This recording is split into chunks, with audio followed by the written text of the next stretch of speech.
Greetings, students. In today's video, I would like to help you understand the king safety more in chess and help you demystify one of the most common myths that surrounds the world of chess for ages, that the pawn structure near your king automatically determines the safety of your king.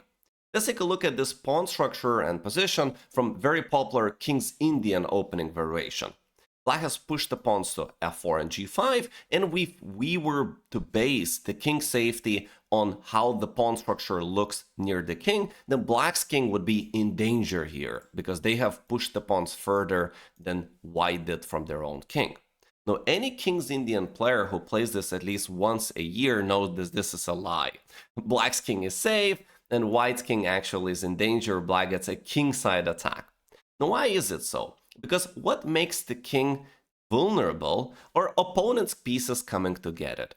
So if we want to know as black, if we have a kingside attack, we look at the amount of pieces that we could bring to attack the surroundings of the white's king.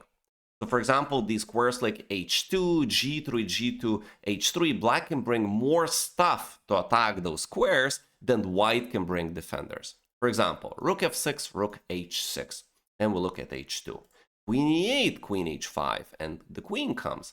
Both knights can be coming to the squares where they will be targeting the surroundings of the white's king. And very important, there's bishop on c8. So if white ever, for example, plays h3, it's possible to sacrifice.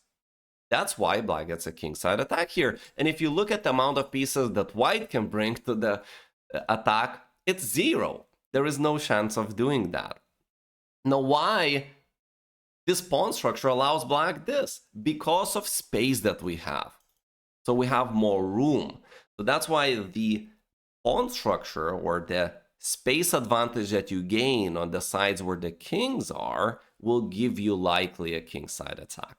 And because the center is closed, or there is center stability, black is allowed to play on the flank. Every King's Indian player knows that they could start these f5, f4, g5, and all that after white has played something like d5 and closed down the center.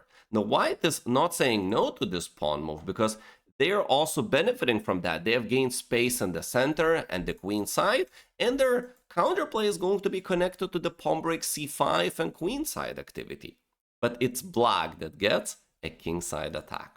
Let's take a look at another example where we're going to learn one very similar concept. White has a great position, which is absolutely winning.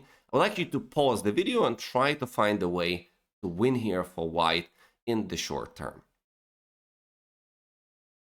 Currently, we have two attacking pieces, very beautifully stacked, queen and rook, and black is defending with the queen. Now, the idea in the attack is to bring more pieces if the current amount of pieces that you have is not enough, because what makes the king vulnerable are more pieces of your coming to get it than opponent can bring the defenders. So Grandmaster with the white pieces here was Yusupov, and he plays the move at d6 with the idea of bringing the knight into attack with knight to d5. Black took, now pony comes, and we have 3 pieces against 1 already attacking with the knight included.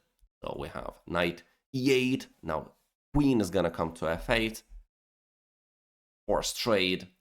Black is unable to go king g7 due to the nice protection of the square, and now the bishop is gonna be lost, or if the bishop moves, we can take on a8.